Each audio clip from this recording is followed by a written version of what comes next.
Bismillahirrahmanirrahim. Auzubillahiminasyaitonirrajim. Bismillahirrahmanirrahim. Assalamualaikum warahmatullahi wabarakatuh. Pada kesempatan kali ini, Ibu akan membahas tentang penerapan penghitungan PPh orang pribadi. Nah, PPh orang pribadi, Ibu akan menjelaskan secara singkat. Mudah-mudahan kalian paham dari materi yang akan Ibu sampaikan. Nah, PPh orang pribadi atau pajak penghasilan orang pribadi itu ada 4 macam. Yang pertama, PPh pasal 21, PPh pasal 23, PPh pasal 26, dan PPh pasal 4 ayat 2. Kita akan bahas satu persatu. Ibu sebenarnya sudah memberikan kalian tugas ya. Tugas dari kalian harus mencari pengertian dari dan objek pajak dari beberapa PPh pasal yang sudah Ibu kirimkan. Nah, agar lebih spesifik dan terarah pemahamannya, Ibu akan mengulas kembali tentang PPh, khususnya PPh orang pribadi. Nah, kita mulai dari PPh pasal 21.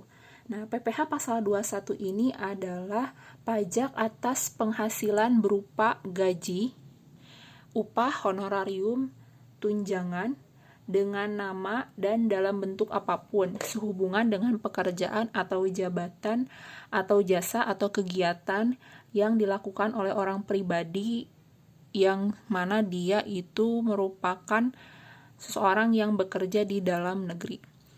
Jadi subjek pajak dari PPh pasal 21 ini adalah WP atau wajib pajak yang bekerja di dalam negeri.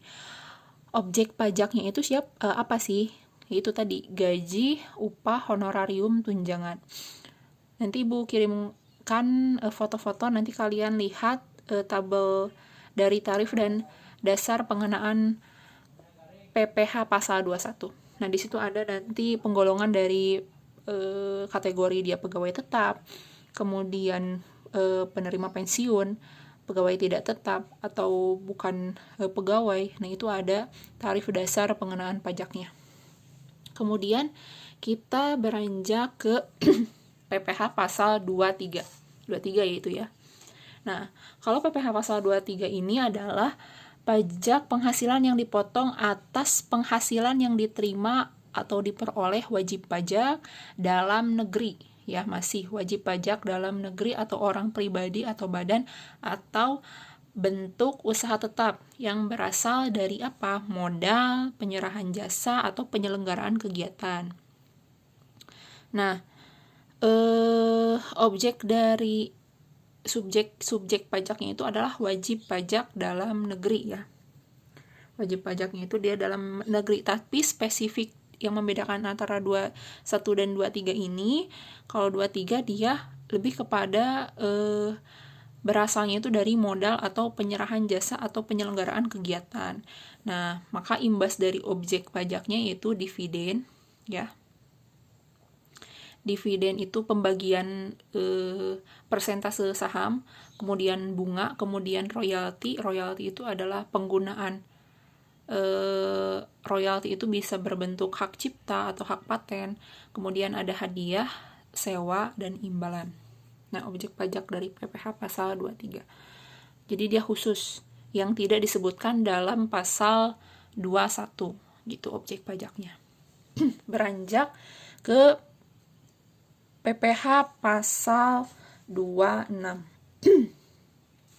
Nah, PPh pasal 26 ini adalah pajak penghasilan yang dikenakan atas penghasilan yang dibayar, disediakan, atau dibayarkan yang telah jatuh tempo pembayarannya kepada wajib pajak luar negeri selain bentuk usaha tetapnya itu di Indonesia. Jadi subjek pajak dari PPh pasal 26 ini yaitu wajib pajak secara simpel pengertiannya yaitu adalah WNA yang bekerja di dalam negeri yang tidak lebih dari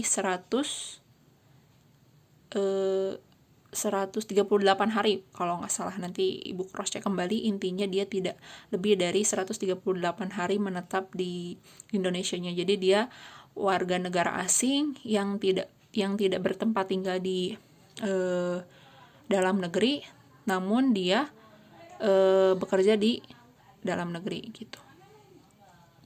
Nah, objek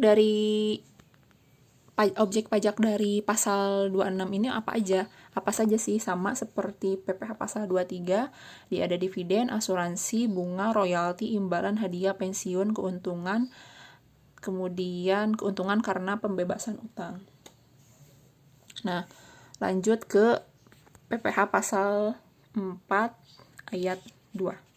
Nah, kalau PPh pasal 4 ayat 2 ini dia khusus kepada potongannya itu pajak penghasilan yang dikenakan atas penghasilan yang bersifat final.